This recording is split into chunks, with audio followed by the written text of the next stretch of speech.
हे लोक कशासाठी जमल्यात लाखात संख्येने त्यांच्या लेकराला न्याय मिळावा म्हणून, आणि त्या लेकराला न्याय देण्यासाठी पाठ्य पुढे निघालाय. तुमच्याशी मित्रत्व करायला नाही. तुम्ही काय करता मुंबईत आल्यावर तुमचं नाही ऐकल्यावर गोळ्या घालताना झेलायला तयार आहे मी.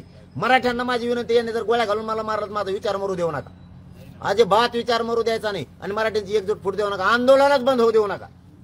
तरच माझं गेलेलं बलिदान सार्थक होणार आहे. तुम्ही कोणानंही मग हटायचं नाही. शांततेत आंदोलन सुरू ठेवायचं, पण राज्य पूर्ण बंद दिसलं पाहिजे. पूर्ण राज्य बंद. कारण आपल्या लेकराला न्याय मिळतो. हटायचं नाही. मी हटत नाही. तुमचा मुलगा म्हणून सांगतो. 20 तारखेला मुंबईला निघालो म्हणून निघालो.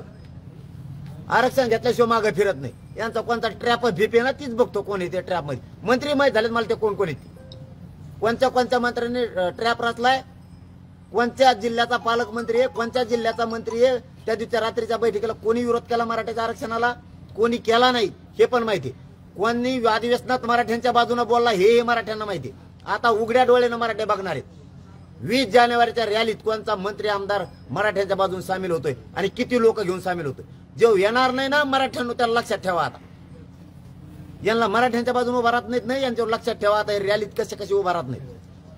ही सगळी फसवणूक चालली मराठ्यांची आणि मी फसवणूक नाही होऊन देणार. किती म्हणू द्या यांनी मराठी विश्वास ठेवू नका की आम्ही सगळे सोयरा घेतला. सगळ्या सोयरा घेऊन काय करतात, नोंदीचं काय आणि त्या प्रमाणपत्राचं काय. मराठवाड्यात नोंदी सापडल्यात कसं काय कमी, जाणून बुजून मराठवाड्यात तुम्ही नोंदी सापडू दिल्या नाही का. गॅजेट घेत नाहीत तुम्ही. हैदराबाद संस्थांचं 1864 गॅजेट कसं काय घेत नाहीत तुम्ही. मराठवाड्यात एक सुद्धा मराठा नाही, सगळे कुणबी आहेत. गॅजेट सांगताय तुम्ही काय घेत नाहीत. बाकीच्यांना देताना आम्ही विरोध केला का, नाही केला. पण आता तुम्ही आम्हाला देताना विरोध करताय.